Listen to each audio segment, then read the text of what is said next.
Hello ladies and gentlemen, welcome back to the long dark Wintermute Redux with Gazbeard.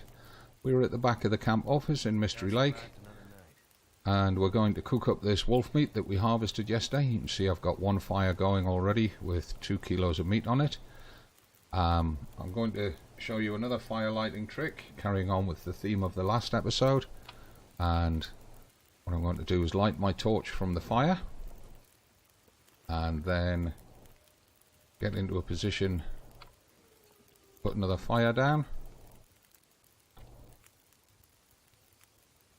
Come on. I want you go. I don't want you too close to me. There we are. And we'll use the torch to light the fire with a stick.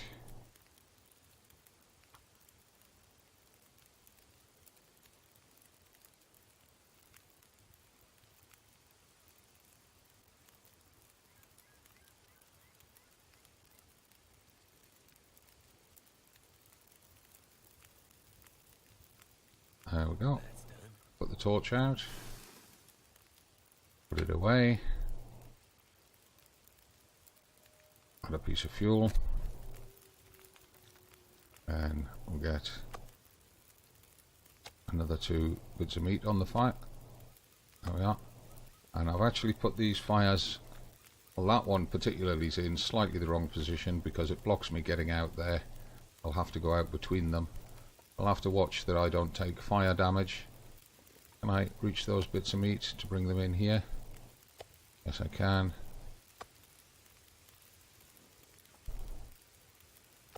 There we are. So we'll just rest in a nice sheltered spot here while we cook up these bits of meat. 35 and 36 minutes, an hour and 2, 54. That must be the short kilo. It was about 0.9 kilos. An hour and 36 on the fire. Hour 18. So, just to speed through it, just click on it, press the space bar.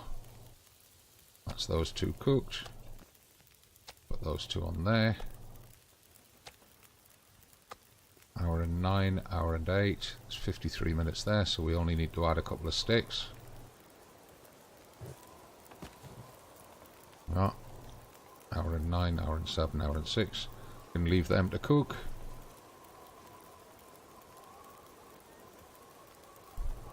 Let's just speed through those ones. Pick that up. Eat the short kilo.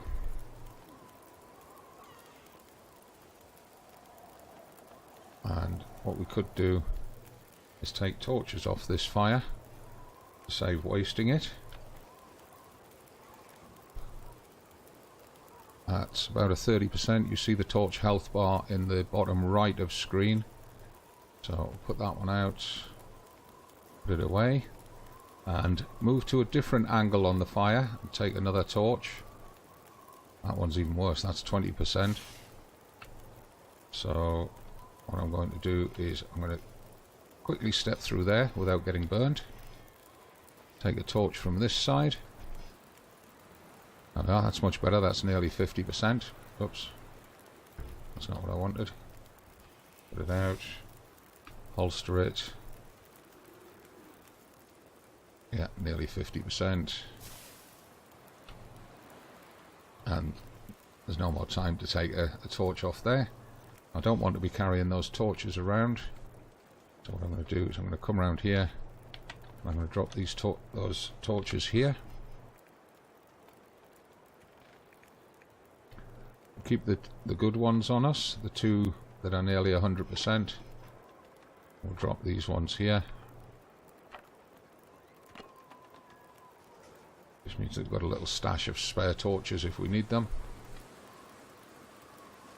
Get back into there to keep warm because that wind's got pretty strong.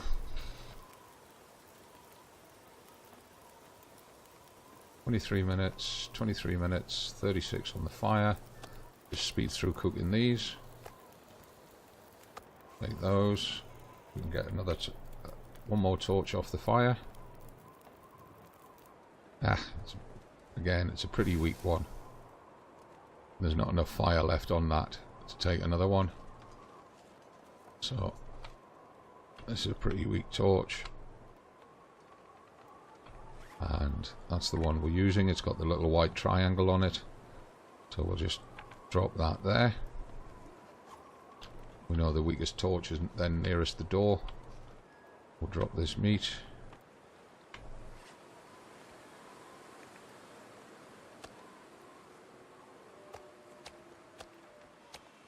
Just check calories before we drop the last one.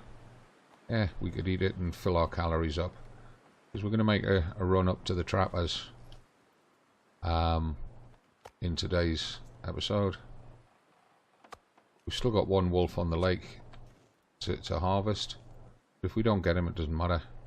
We've got meat here. I believe we left meat at the trappers.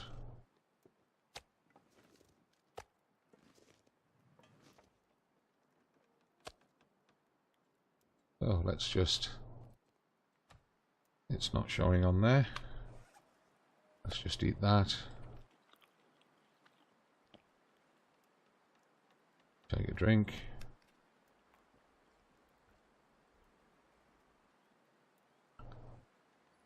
Oh, and there's snow coming in, likely to be a blizzard. We've still got hides and guts on us, which is something we didn't drop last night because it was dark, and I forgot to do it this morning. So go through here, and I tend to use this area for curing hides and then move them out onto the main floor after they're cured.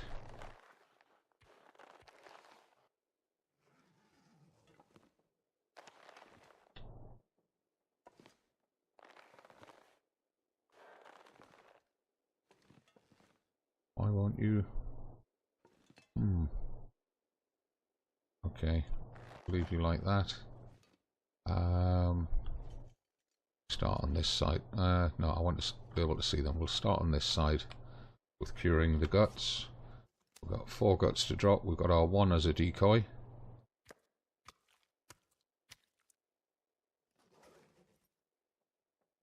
And what I like to do is put them up on the shelves here, off the floor, get them cured.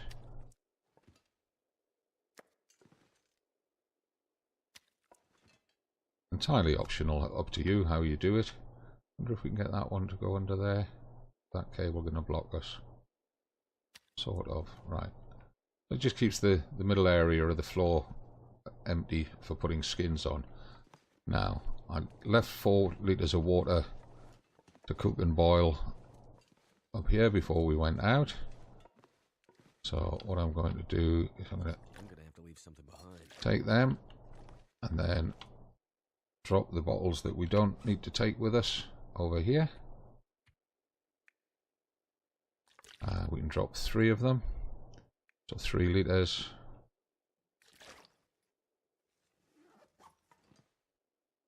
Too heavy.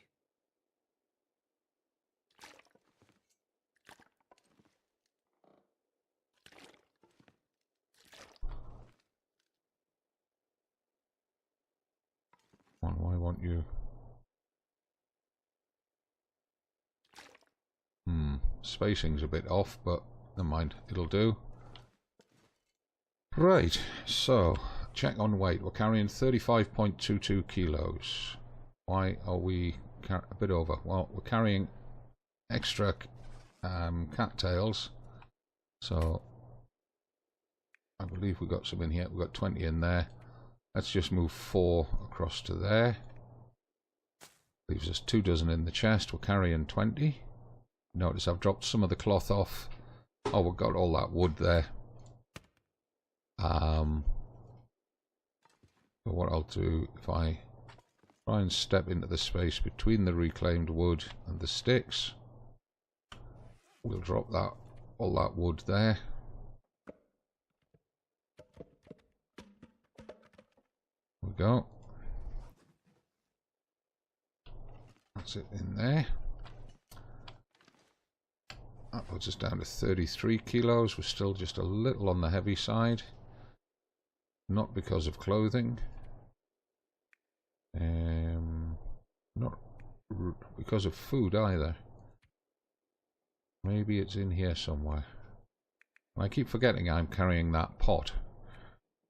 We need a rifle cleaning kit desperately. Get that weapon back up to a decent condition. Okay. So, we're 10 minutes into the episode. I want to try and keep it to between 20 and 25. So what we're going to do is we're going to head out and check those caves that I mentioned. We're fed and hydrated. That's not an issue. There's nothing in here that we want to be taking with us. We'll start off, because we're going out blind, going out with the flare gun.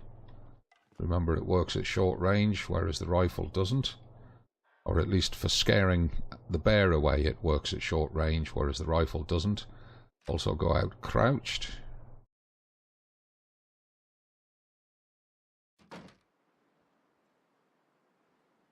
And we're going to get pretty wet today.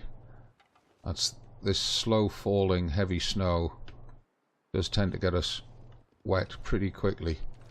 Now we're going to go up here, check for any sticks. In case you're wondering why I keep saying about carrying 15 sticks, with 15 sticks and 5 bits of cloth you can make a snow shelter if you need a way of escaping rough weather. Now we're going straight behind the camp office. That's the camp office on the right there, look. And we're going down this path. And I'm keeping the flare gun out because visibility is pretty limited down this path. And we did hear wolves howling and playing down here earlier in the episode. Or was it in the last episode when we went to get that wood from the side of the railway tracks? But there's a couple of locations down here that I just want to search that we didn't do when we did our run round the lake. And normally this path is safe in that you don't naturally get wolves or bears on this path in any of the game modes.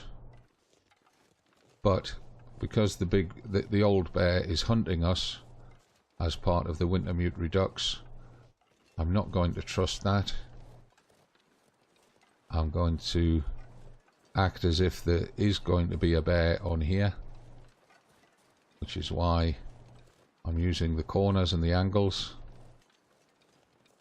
Right, now let's try and save a little bit of time by sprinting up here.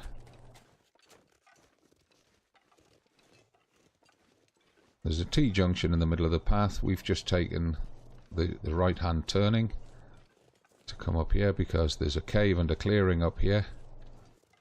And sometimes there's loot in it. But it's worth exploring anyway.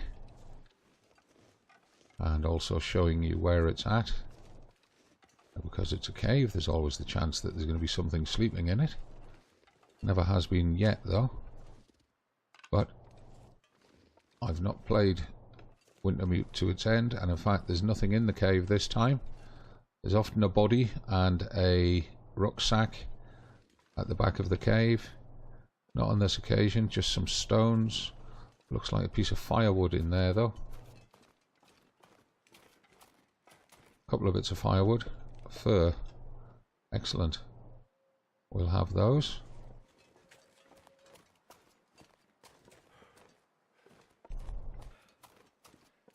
We'll just do a bit of running.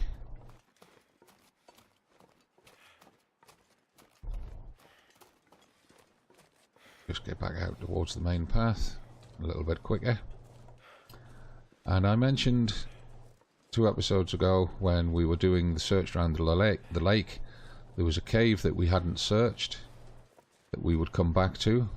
The one behind us that we've just left is one of them. There's another one around here just on the edge of the lake, or just back from the edge of the lake when we emerge off this road near the holiday cottages.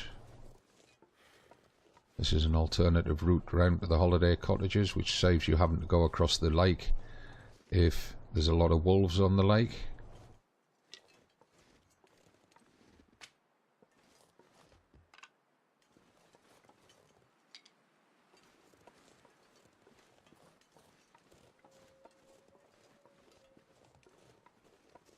There's the herd of deer. If I can drop any of this gear. If the deer are at this end, this close, there won't be wolves on this side of the lake. They'll be on the other end. So all we're doing is we're following these rocks on our right.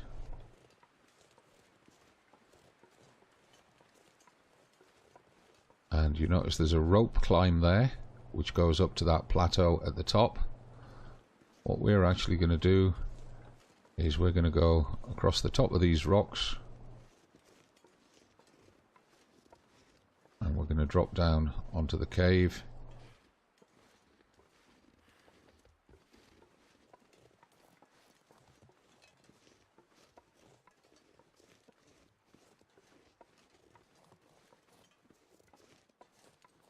Just have a look for any odd wolves wandering about. Don't see any. Just check, see if there's any loot in this cave. There normally isn't. I.e. there's normally nothing in here. But it's worth knowing about this cave now. If we stand back here and we just do a temperature check, we can see that the air temperature is -6, feels like 16 degrees. And if we then walk out to the front of the cave and do a temperature check here, only feels like 8 degrees. So the back of the cave is definitely warmer. And if we then come out onto the snow at the entrance to the cave and do another temperature check, you can see it's 8 degrees. So that's what's called a warm cave, in that once you get back here, you've got a temperature bonus, 16 degrees there, compared, oops, I've lost it, compared to out here at the front of the cave, where it's only 8 degrees. And that can be the difference between surviving or not surviving. I don't think we can climb back up there, can we? Oh yes, we can. There was no loot in the cave. One of the other, we're too heavy, we're carrying too much gear to climb that rope, so we're going to go up this slope. And there is a specific path to get up here, which it tries to block you. If you can't get up walking forwards, try walking backwards, see if it'll let you. Sometimes it will, sometimes it won't. There is a way to do it, I've done it many times. It's just a case of getting it to accept it. Sometimes you've got to zigzag backwards and forwards. Just, you can see my last footprint there. We've gained about a meter up the hill, and again there.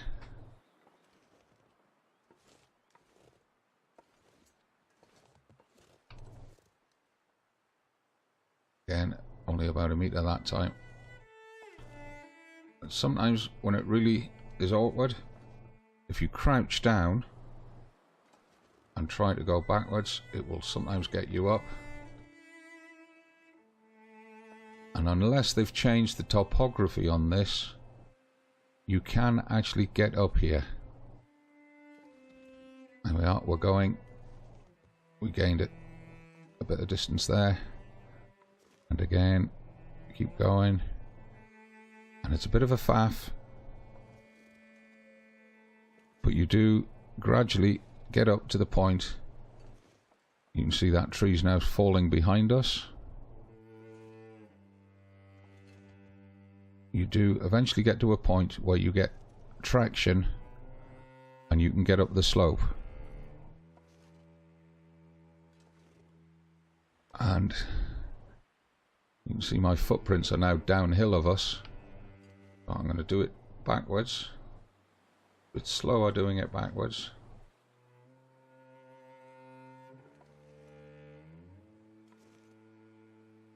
But we're now above that tree, look.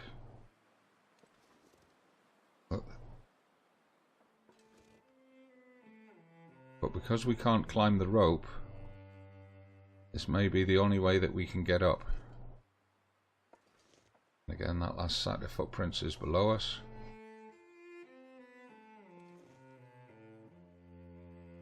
There we go. Was that the breaking point?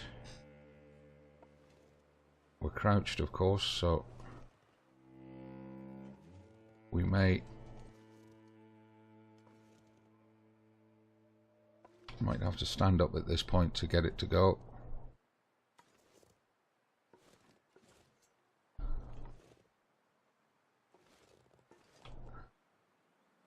We're definitely going uphill.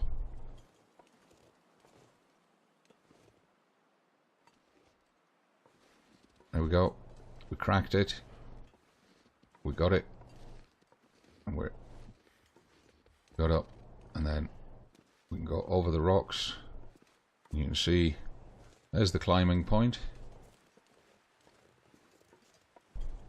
And now we can press on.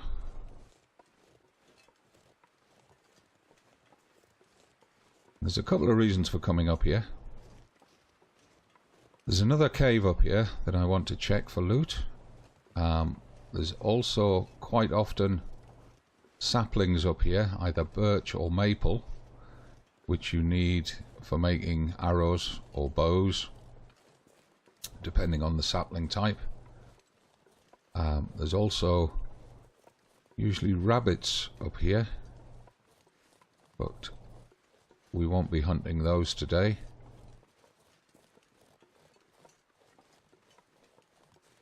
And it's also a shortcut through to the end of the railway line before you leave this map and enter the next map. And we know that there's a supply cache at that railway line. Old man's beard there. Leave it there as a marker if you don't need it, because it shows you where the cave is. And again, look, a load of firewood. And again, this is a warm cave. Just demonstrate that. 17 degrees here.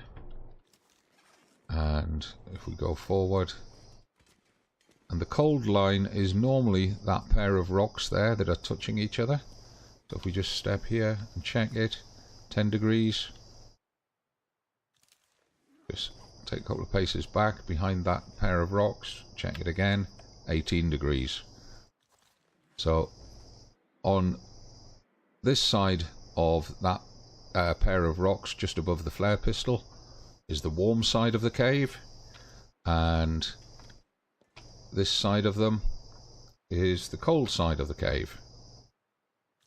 And here you're out of the wind, but it's as cold as it would be if you were completely outside the cave and out of the wind. Yeah. See? Right. We're hitting 23.5 minutes, so what I'm going to do is I'm going to end the episode here in the shelter of the cave, and then in the next episode we'll move on to trappers directly from here. Just wanted to show you those few landmarks. Those caves can save your life if you get caught in a blizzard, and also if you get cabin fever. They're both good for camping out.